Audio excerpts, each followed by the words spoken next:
नमस्कार दोस्तों, स्वागत है आपका मेरे यूट्यूब चैनल सेल्फ मेडिकोस में। तो जैसा कि मैंने बोला था कि रेस्पिरेटरी फिजियोलॉजी के साथ साथ मैं डाइजेस्टिव सिस्टम भी शुरू करूंगा। तो चलिए आज हम डाइजेस्टिव सिस्टम को पढ़ते हैं। तो दोस्तों मैं एक बात बता दूं कि मैं रेस्पिरेटरी फिजियोलॉजी का भी कंटिन्यूस वीडियो अपलोड करता रहूँगा, ठीक है। और साथ साथ उसी के पैरेलल में डाइजेस्टिव सिस्टम भी अपलोड करूँगा, ठीक है। तो सबसे पहले मैं बताऊं, डाइजेस्टिव सिस्टम को मैंने चैप्टर वाइज डिवाइड कर लिया है। तो टोटल डाइजेस्टिव सिस्टम में 11 चैप्टर हम लोगों को पढ़ना है। तो सबसे पहले मैं इंट्रोड्यूस करा दूं आपको चैप्टरों से। तो फर्स्ट हमारा चैप्टर है इंट्रोडक्शन टू डाइजेस्टिव सिस्टम, जो हमारा फर्स्ट चैप्टर है, ठीक है। इसमें इंट्रोडक्शन पढ़ेंगे हम। Second chapter mouth and salivary gland है, ठीक है। इसमें हम माउथ और सलाइवा के बारे में पढ़ेंगे। थर्ड है stomach, fourth pancreas, fifth liver and gall bladder, ठीक है दोस्तों। ये सभी चैप्टर्स हैं। Sixth small intestine, seventh large intestine, eighth movement of gastrointestinal tract. देखिए 9th 10th 11th जो हमारा चैप्टर है ये बिल्कुल सिमिलर चैप्टर है। कैसे? देखिए 9th जो हमारा चैप्टर है digestion, absorption and metabolism of carbohydrate, ठीक है। 10th chapter digestion, absorption and metabolism of proteins. और 11th chapter digestion, absorption and metabolism of lipids. तो हमने डाइजेस्टिव सिस्टम को 11 चैप्टर्स में डिवाइड किया है, ठीक है दोस्तों। तो अब हम first chapter introduction to the digestive system, इसको जो हमारा फर्स्ट चैप्टर है introduction to the digestive system, आज हम इसको स्टार्ट करते हैं और इसको समझते हैं, ठीक है दोस्तों। तो देखिए introduction to the digestive system ये हमारा फर्स्ट चैप्टर है। तो चलिए अब हम इसको देखते हैं इसमें क्या है। हमारा फर्स्ट जो हमारा हेडिंग है वो है इंट्रोडक्शन। तो इंट्रोडक्शन में हम बात कर लेते हैं कि डाइजेस्टिव सिस्टम में क्या है। देखिए इंट्रोडक्शन की बात करें तो digestion is the process by which food is broken down into simple chemical substance that can be absorbed and use as nutrients by body. Digestion एक प्रोसेस होता है। देखिए मैं आपको पहले बता दूं कि डाइजेशन का डेफिनेशन लगभग सभी को पता होगा, बट मैं बहुत ही यहाँ बेसिक लेवल पर बात कर रहा हूँ, इसलिए एक बार लिटिल बिट आप ध्यान दीजिएगा। Digestion is the process, digestion एक प्रोसेस होता है और ये इसमें क्या होता है कि सिंपल केमिकल सब्सटेंस जो भी हम फूड को इनटेक करते हैं तो उसको डाइजेशन में या फिर डाइजेशन के हेल्प से, डाइजेशन प्रोसेस के हेल्प से उसको सिंपल केमिकल सब्सटेंस में ब्रोकन किया जाता है और फिर ब्रोकन करने के बाद वो एब्जॉर्ब होता है हमारे ब्लड वेसल्स में और फिर उससे हम न्यूट्रिएंट्स को लेते हैं या फिर जो हमारा वाइटल ऑर्गन्स है वो न्यूट्रिएंट्स एब्जॉर्ब करते हैं। तो ये बिल्कुल सिंपल डाइजेशन का इंट्रोडक्शन हो गया। अब हम बात करते हैं सेकेंड पॉइंट की। It is accomplished by mechanical and chemical process. देखिए मैं आपको बताऊं कि डाइजेशन एक मैकेनिकल एंड केमिकल, तो केमिकल तो बहुत ही सिंपल है कि डाइजेस्टिव सिस्टम में बहुत सारे एंजाइम भी रिलीज होते हैं, तो इस रिस्पेक्ट में हम यहाँ केमिकल वर्ड लिखे हैं। लेकिन मैकेनिकल का मतलब जो भी, देखिए टीथ और टंग प्रेजेंट है हमारे ओरल कैविटी में, तो ओरल कैविटी में जो टीथ और टंग है वो चेविंग में हेल्प करते हैं या फिर स्वेलोइंग ऑफ बोलस में हेल्प करते हैं। तो स्वेलोइंग हो गया या फिर चेविंग हो गया, ये दोनों मैकेनिकल प्रोसेस है, ठीक है दोस्तों। तो it is accomplished by mechanical and chemical breakdown of simple chemical substance, ठीक है। अब हमारा जो थर्ड लाइन है, a normal young healthy adult consume about 1 kilogram of solid diet and 1 to 2 litre liquid diet every day. देखिए ये एक informative point है, बस रिमेंबर करना है। तो क्या रिमेंबर करना है कि एक healthy adult 1 kilogram solid diet और 1 to 2 litre liquid diet per day consume करता है, ठीक है। तो हमारा यहाँ पे इंट्रोडक्शन फिनिश हुआ, इंट्रोडक्शन टू डाइजेस्टिव सिस्टम का। अब हम सेकेंड टॉपिक की तरफ बढ़ते हैं। देखिए हमारा सेकेंड टॉपिक है फंक्शन ऑफ डाइजेस्टिव सिस्टम। तो फंक्शन ऑफ डाइजेस्टिव सिस्टम, पहले मैं आपको बता दूं कि जो भी डाइजेस्टिव सिस्टम में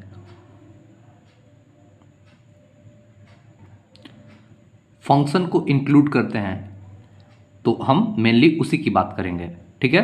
तो हमने इसको पॉइंट वाइज लिखा है, तो इसको हम पॉइंट वाइज देखते हैं। तो देखिए, इंजेक्शन ऑफ फूड सब्सटेंस, ठीक है। इंजेक्शन मीन्स जो भी फूड सब्सटेंस हम उसको इंजेस्ट करते हैं या फिर टेक करते हैं। सेकेंड पॉइंट है breaking them into smaller particle, तो टीथ और टंग की हेल्प से हम इसको च्यूइंग करते हैं, तो सेकेंड पॉइंट हो गया breaking them into smaller particle. Third point है transport of small food particles reaches to different part of the digestive tract. देखिए, जो भी बोलस फॉर्म्ड हुआ आफ्टर च्यूइंग, तो हम उसको स्वेलोइंग करते हैं और फेरिंग्स में जाता है, और उसके बाद वो ओएसोफेगस के हेल्प से स्टोमक और स्मॉल इंटेस्टाइन और लार्ज इंटेस्टाइन में पहुंचता है।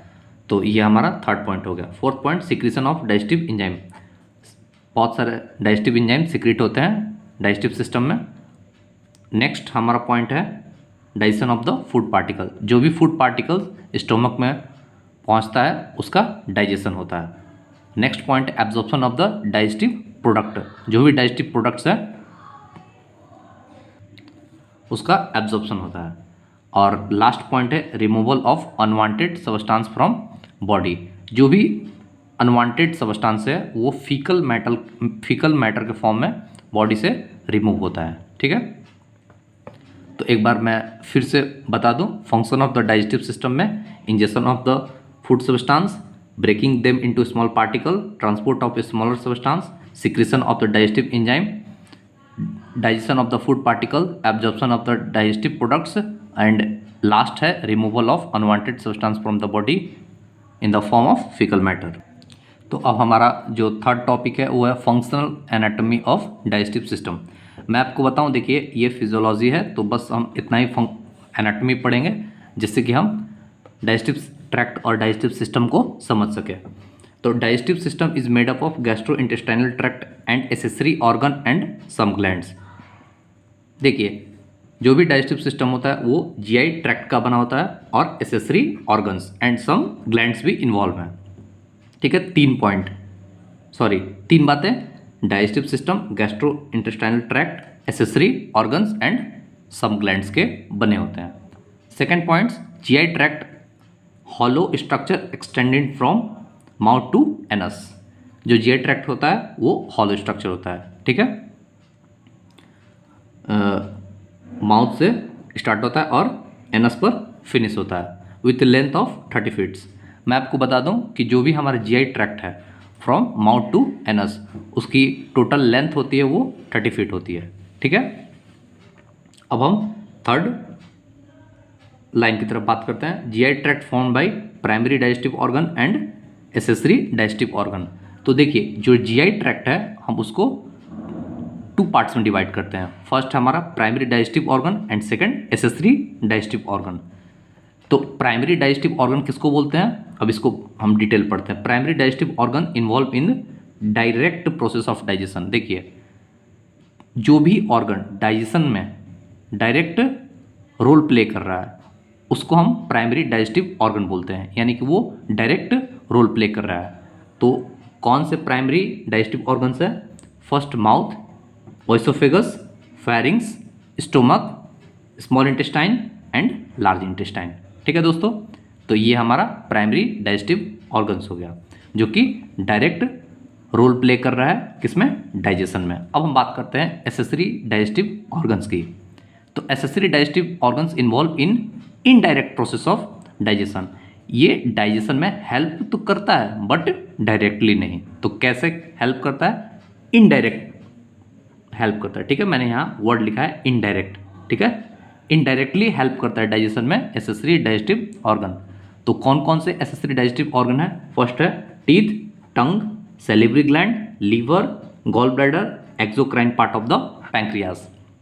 मैंने यहाँ एक्सोक्राइन पार्ट ऑफ पैंक्रियाज लिखा है क्योंकि एंडोक्राइन पार्ट जो होता है वो हार्मोन सिक्रीट करता है, जो कि हम एंडोक्राइन में पढ़ेंगे, ठीक है। यहाँ सिर्फ exocrine part of the pancreas को ही इंक्लूड करेंगे, किसमें? एसेसरी डाइजेस्टिव ऑर्गन में।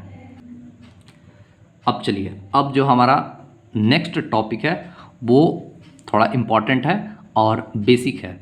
देखिए ये आपको पहले से पता होगा, बट हम इसको थोड़ा डिटेल में पढ़ेंगे यहाँ पे। चलिए, जो टॉपिक हमारा wall of gastrointestinal tract, जो भी हमारा जीआई ट्रैक्ट है, तो जीआई ट्रैक्ट 4 लेयर से मिलकर बना होता है। तो वो कौन कौन सा लेयर है? फर्स्ट लेयर है serous, second muscularis, third sub mucosa, fourth mucosa. That means mucosa जो होता है वो इनर मोस्ट लेयर होता है। Mucosa is the inner most layer and serous और serosa is the outer most layer. That means mucosa facing towards the guts and serosa is the outer most layer.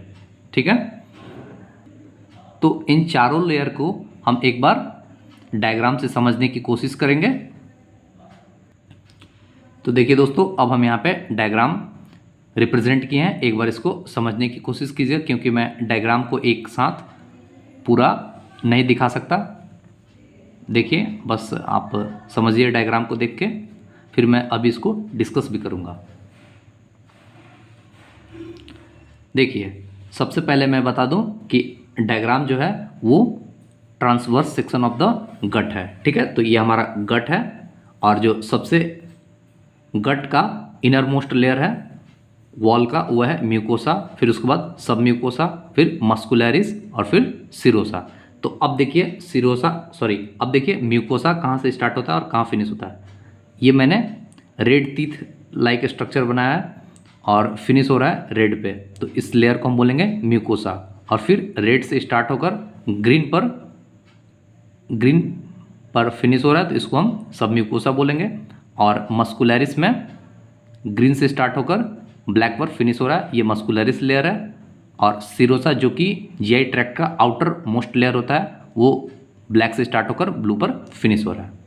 ठीक है, तो एक बार देख लीजिए हम इसको कैसे कैसे रिप्रेजेंट किए हैं। तो देखिए, ये हमारा म्यूकोसा, ठीक है, म्यूकोसा लेयर जो कि सबसे अंदर की तरफ है म्यूकोसा। ठीक है, उसके बाद सब म्यूकोसा जो कि म्यूकोसा के बाद होता है। और थर्ड नंबर पे है मस्कुलरिस, मैंने यहाँ थर्ड नंबर पे मस्कुलरिस ग्रीन पेन से रिप्रेजेंट किया है। और जो कि सबसे आउटर मोस्ट लेयर होता है वो है सिरोसा, तो सिरोसा को मैंने रेड कलर के पेन से रिप्रेजेंट किया है। तो अब देखिए दोस्तों, हम मेनली यहाँ पे मस्कुलरिस लेयर की बात करते हैं, फिर उसके बाद एक एक लेयर को हम डिटेल में भी पढ़ेंगे। ठीक है, तो देखिए मैंने इस डायग्राम में बनाया है कि मस्कुलरिस को ग्रीन पेन से स्टार्ट करके ब्लैक पर फिनिश किया। तो देखिए इसके अंदर कौन कौन से मेनली स्ट्रक्चर प्रेजेंट है। देखिए, आउटर लॉन्गिट्यूडनल मसल्स लेयर, ठीक है, ये लॉन्गिट्यूडनल मसल्स लेयर होते हैं जो कि आउटर में प्रेजेंट होते हैं, मतलब बाहर की तरफ प्रेजेंट होते हैं। फिर इनर सर्कुलर मसल्स लेयर, जो मसल्स लेयर इनर में अंदर की तरफ होते हैं वो कैसे होते हैं? सर्कुलर होते हैं। और जो आउटर होते हैं वो कैसे होते हैं? लॉन्गिट्यूडनल होते हैं। ऑर्बेक प्लेक्सस नर्व, यहाँ पे नर्व प्रेजेंट होते हैं किसमें? मस्कुलरिस के लेयर में। कौन सा नर्व? ऑर्बेक plexus nerve. अब ये प्लेक्सस क्या होता है हम आगे डिस्कस करेंगे। ये नर्व का नाम है ऑर्बेक प्लेक्सस नर्व। ठीक है दोस्तों, अब हम बात करते हैं सब म्यूकोसा लेयर की। ठीक है, सब म्यूकोसा लेयर जो कि स्टार्ट होता है रेड कलर के पेन से मैंने यहाँ रिप्रेजेंट किया, यहाँ से स्टार्ट होता है और ग्रीन पर फिनिश हो रहा है, जैसा कि आप देख पा रहे होंगे। ठीक है, तो इसको हमने सब म्यूकोसा लेयर नाम दिया है। तो देखिए सब म्यूकोसा में कौन कौन से स्ट्रक्चर प्रेजेंट है। तो सबसे पहले मैंने लिखा है blood vessels present in the sub mucosa. ये ब्लू कलर के पेन से मैंने स्क्वायर लाइक स्ट्रक्चर बनाया, इसको मैंने ब्लड वेसल्स रिप्रेजेंट किया है। फिर ग्रीन कलर के पेन से ट्रायंगल बनाया, इसको lymphatic vessels present in the sub mucosa. सब म्यूकोसा में लिम्फेटिक वेसल्स प्रेजेंट होते हैं। और फिर इन दोनों के बीच में मैंने यहाँ ब्लैक कलर के चैनल्स बनाया है, इस चैनल को मैंने नाम दिया है Meissner nerve plexus present in the sub mucosa. देखिए जैसे कि मस्कुलरिस में ऑर्बेक प्लेक्सस नर्व प्रेजेंट था, वैसे ही जस्ट सब म्यूकोसल लेयर में मिजनर नर्व प्लेक्सस भी प्रेजेंट होता है। ठीक है, और सब म्यूकोसा में ब्लड वेसल्स, लिम्फेटिक वेसल्स भी प्रेजेंट होते हैं। अब हम चारों लेयर को डिटेल में एक एक करके पढ़ते हैं। तो सबसे पहले हम पढ़ते हैं नर्व प्लेक्सस क्या होता है, जैसे कि ऑर्बिक नर्व प्लेक्सस और मिजनर नर्व प्लेक्सस हमने अभी अभी देखा है। तो नर्व प्लेक्सस को समझते हैं। देखिए, जंक्शन ऑफ नर्व एंडिंग या ब्रांचिंग पॉइंट ऑफ नर्व या फिर many nervous across each other at junction. जैसे कि मैं आपको बताऊं, नर्व का एंडिंग हो और वहाँ पे जंक्शन फॉर्म हो तो उसको हम नर्व प्लेक्सस बोल सकते हैं, या फिर मैनी ब्रांचेस अराइज हो किसी नर्व का, उस पॉइंट को हम नर्व प्लेक्सस बोल सकते हैं, या फिर many nerves across each other at junction. जैसे कि देखिए, ये एक नर्व है, ठीक है, और ये सेकेंड नर्व है, और ये दोनों एक दूसरे को क्रॉस कर रहा है इस पॉइंट पर, तो इस जंक्शन को हम बोलेंगे नर्व प्लेक्सस, ठीक है। अब हम फर्स्ट लेयर जो है सिरोसा, उसकी हम बात करते हैं। तो देखिए, सिरोसा को हम सीरस लेयर भी बोलते हैं या फिर फाइब्रस लेयर।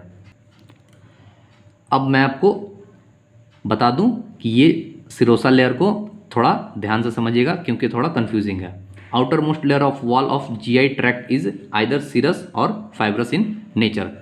सबसे पहले आपको मैं ये बताऊं कि outer most layer of GI tract वो होता है सिरोसा, बट यहाँ पे लिखा है कि either serous or fibrous in nature. तो जो सिरोसा लेयर कहीं कहीं क्या होता है कि सिरोसा प्रेजेंट होता है और कहीं कहीं फाइब्रस लेयर प्रेजेंट होता है, ठीक है दोस्तों। बट मेनली हम लोग जब भी आउटर मोस्ट लेयर की बात करेंगे तो वो सिरोसा ही होता है, लेकिन कहीं कहीं पे हमारे जीआई ट्रैक्ट में आउटर मोस्ट जो वॉल होता है वो फाइब्रस भी होता है। तो इसलिए जो हम फर्स्ट लेयर का नेमिंग किए हैं उसको हम लिखे हैं सिरोसा या फिर सीरस या फिर फाइब्रस। मीन्स सिरोसा और सीरस तो एक ही वर्ड हो गया और फाइब्रस सेकंड दूसरा वर्ड हो गया। तो एक तो हो गया सीरस या फिर फाइब्रस, यानी कि जो आउटर मोस्ट लेयर होता है जीआई ट्रैक्ट का वो सीरस भी हो सकता है और फाइब्रस भी हो सकता है। तो अब देखिए कौन कौन सा सीरस होता है और कौन कौन सा फाइब्रस होता है उसकी बात करते हैं। Serous layer called serous membrane, serous layer को हम सीरस मेम्ब्रेन बोलते हैं, formed by connective tissue and mesothelium cells, ठीक है। सीरस लेयर कनेक्टिव टिश्यू और मेसोथीलियम के बने होते हैं, और serous layer present in the stomach, large intestine and small intestine. Serous layer कहाँ कहाँ प्रेजेंट होते हैं? स्टोमक में, लार्ज इंटेस्टाइन और स्मॉल इंटेस्टाइन में। यानी कि स्टोमक, लार्ज इंटेस्टाइन और स्मॉल इंटेस्टाइन के जो आउटर वॉल होते हैं वहाँ पे क्या प्रेजेंट होते हैं? सीरस मेम्ब्रेन प्रेजेंट होते हैं, जिसको हम सिरोसा बोलते हैं।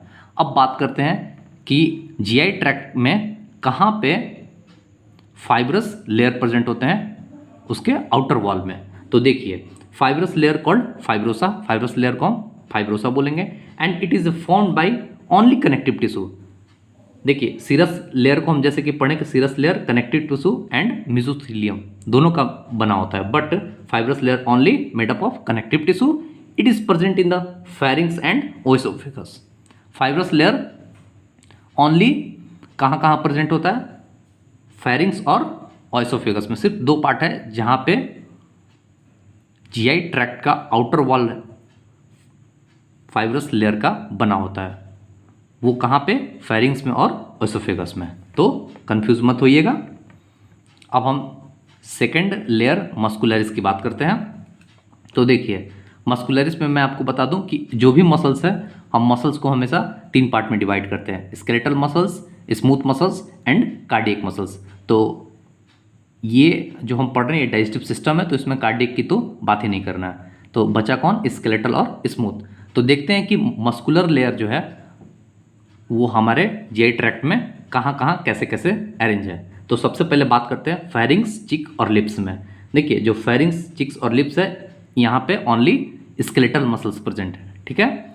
और ओएसोफेगस की बात करें, contain both smooth and skeletal muscles. ओएसोफेगस में स्मूथ और स्केलेटल मसल दोनों प्रेजेंट होते हैं। देखिए, फेरिंग्स, चिक और लिप्स की यदि बात कीजिए तो स्केलेटल मसल्स यहाँ सिर्फ प्रेजेंट होते हैं, जिसकी वजह से हम लोग इसको कंट्रोल कर सकते हैं। अपने लिप्स को, चिक्स को और फेरिंग्स को भी कंट्रोल कर सकते हैं। ये अंडर वॉलंटरी कंट्रोल होता है। बट ओएसोफेगस को हम लोग पूरी तरह से कंट्रोल नहीं कर सकते हैं, क्योंकि यहाँ पे सम स्मूथ मसल्स भी प्रेजेंट होते हैं एंड सम स्केलेटल मसल्स भी प्रेजेंट होते हैं। लेकिन जब बात आती है stomach, small intestine and large intestine की, तो देखिए कंटेन ओनली स्मूथ मसल्स। इसका मतलब ये हुआ कि स्टोमक, लार्ज इंटेस्टाइन और स्मॉल इंटेस्टाइन में जो भी मसल्स प्रेजेंट है वो तो स्मूथ मसल्स हैं। इसकी वजह से हम अपने स्मॉल इंटेस्टाइन, लार्ज इंटेस्टाइन और स्टोमक को कंट्रोल नहीं कर सकते हैं। दैट मीन्स वो इनवॉलंटरी कंट्रोल होता है। जो भी पेरिस्टालसिस मूवमेंट होता है स्टोमक में, इंटेस्टाइन में, उसको हम कंट्रोल नहीं कर सकते हैं। वो कैसा होता है? इनवॉलंटरी होता है। ठीक है, क्यों? क्योंकि वहाँ पे स्मूथ मसल्स प्रेजेंट है। स्मूथ मसल्स इनवॉलंटरी कंट्रोल होता है और स्केलेटल मसल्स वॉलंटरी मसल्स होता है। दैट मीन्स हम उसको कंट्रोल कर सकते हैं वॉलंटरी को, बट इनवॉलंटरी को सीएनएस कंट्रोल करता है। अब बात करते हैं smooth muscles in arrange in 3 layer. देखिए अब स्मूथ मसल्स जो कि स्टोमक में प्रेजेंट है, ठीक है, वो स्मूथ मसल्स जो कि स्टोमक में प्रेजेंट है कितने लेयर में अरेंज है? 3 लेयर में। Inner oblique, middle circular and third जो आउटर होता है वो लॉन्गिट्यूडनल मसल्स का लेयर होता है। ठीक है, smooth muscles present in the stomach, only stomach की बात हो रही है यहाँ पे, जो कि 3 लेयर में अरेंज होता है। कौन कौन सा? Inner, middle, outer. Inner oblique, middle circular, outer longitudinal. अब देखिए smooth muscles fibre in intestine arrange in 2 layer. जैसे कि पहले हम बात किए अभी कि smooth muscles fibre in stomach, तो वो 3 लेयर में था, इनर, मिडल एंड आउटर। तो वैसे ही हम यहाँ इंटेस्टाइन की बात कर रहे हैं। ठीक है, तो इंटेस्टाइन में जो स्मूथ मसल्स का अरेंजमेंट होता है ओनली 2 लेयर में होता है। कौन कौन सा? Inner and outer. इनर में कौन सा लेयर प्रेजेंट होता है? सर्कुलर। एंड आउटर में लॉन्गिट्यूडनल लेयर होता है मसल्स का। ठीक है, अब हम बात करते हैं Auerbach plexus nerve present in between the circular and longitudinal layer. मैंने वहाँ डायग्राम में आपको बताया था कि ऑर्बैक प्लेक्सस नर्व प्रेजेंट होता है किसमें?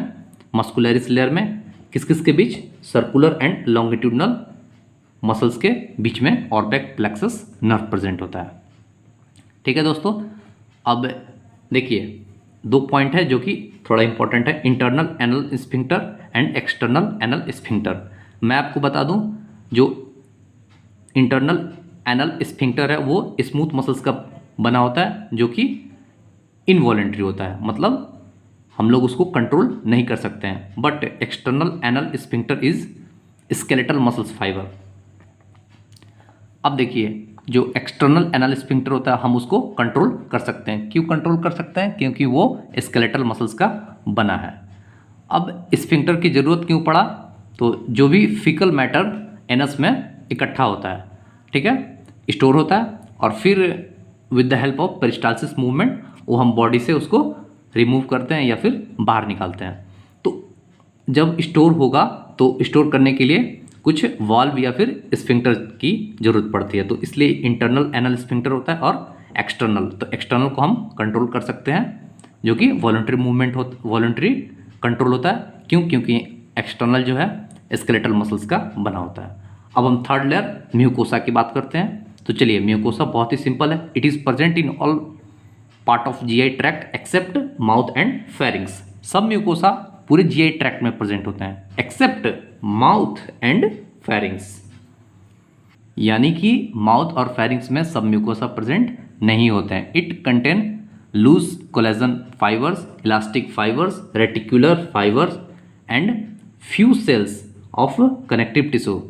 देखिए सब म्यूकोसा किस किस से मिलकर बना होता है? जो फर्स्ट है वो है इलास्टिक फाइबर है, सेकंड है रेटिकुलर फाइबर्स और थर्ड है few cells of connective tissue. कुछ कनेक्टिव टिश्यू भी होते हैं। अब बात करते हैं कि सब म्यूकोसा में क्या क्या स्ट्रक्चर प्रेजेंट है।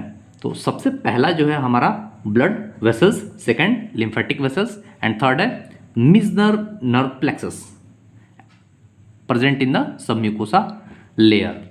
जैसे कि मैंने डायग्राम में भी रिप्रेजेंट किया था, सब म्यूकोसल लेयर में ब्लड वेसल्स को, लिम्फेटिक वेसल्स को और मिजनर नर्व प्लेक्सस को आपने देखा होगा। तो अब हमारा अगला जो टॉपिक है या फिर अगला जो हमारा लेयर है वो है म्यूकोसा लेयर। जो कि इनर मोस्ट लेयर है। तो सबसे पहले inner most layer of the GI tract. अब हम बात करते हैं इसकी म्यूकोसा लेयर हैज़ 3 लाइनिंग, ठीक है, यानी कि म्यूकोसा लेयर जो कि इनर मोस्ट होता है उसमें 3 लाइनिंग होते हैं, ठीक है, मतलब 3 पार्ट में डिवाइड है। कौन कौन सा? Epithelial lining, muscularis lining and third है लैमिना प्रोप्रिया, ठीक है, थर्ड है लैमिना प्रोप्रिया। अब हम इसको एक एक करके डिटेल में बात करते हैं। तो जो हमारा फर्स्ट है एपिथेलियल लाइनिंग, तो एपिथेलियल लाइनिंग किसका लाइनिंग होता है? ये म्यूकोसल लेयर का एक लाइनिंग है, ठीक है। तो inner surface of the mouth, तो देखिए सबसे पहले बात करते हैं कि एपिथेलियल लाइनिंग कहाँ कहाँ पे प्रेजेंट होता है। Inner surface of the mouth, surface of the tongue, inner surface of the pharynx and ओएसोफेगस have stratified squamous epithelium.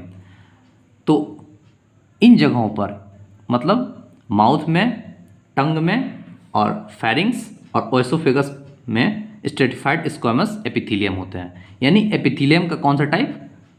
Stratified squamous epithelium. जो स्ट्रेटिफाइड स्क्वैमस एपिथेलियम है वो एक टाइप है एपिथेलियल लाइनिंग का, जो कि माउथ, टंग, फेरिंग्स और ओएसोफेगस में प्रेजेंट होता है।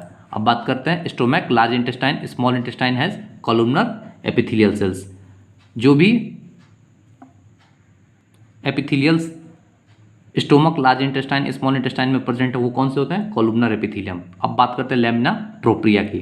देखिए लैमिना प्रोप्रिया कनेक्टिव टिश्यू का बना होता है which contain fibroblast, macrophage, lymphocyte and eosinophil, जो कि WBC होता है वो प्रेजेंट होता है। लैमिना प्रोप्रिया में किसका बना होता है? कनेक्टिव टिश्यू का। और क्या प्रेजेंट होता है? Fibroblast, macrophage, lymphocyte and eosinophil. अब बात करते हैं मस्कुलरिस म्यूकोसा की, ठीक है। Consist of thin layer of smooth muscles fibre, it is absent in the mouth and pharynx. जो मस्कुलरिस म्यूकोसा होता है ये माउथ एंड फेरिंग्स में एब्सेंट होता है। It is present from ओएसोफेगस onward, यानी कि ओएसोफेगस से ये आगे यानी नीचे की तरफ, दैट मीन्स स्टोमक की तरफ ये प्रेजेंट होता है। कहाँ पे एब्सेंट होता है? माउथ और फेरिंग्स में। और कहाँ से प्रेजेंट होता है? ओएसोफेगस से स्टार्ट होकर वो एनस तक प्रेजेंट होता है, बट माउथ और फेरिंग्स में एब्सेंट होता है मस्कुलरिस म्यूकोसा।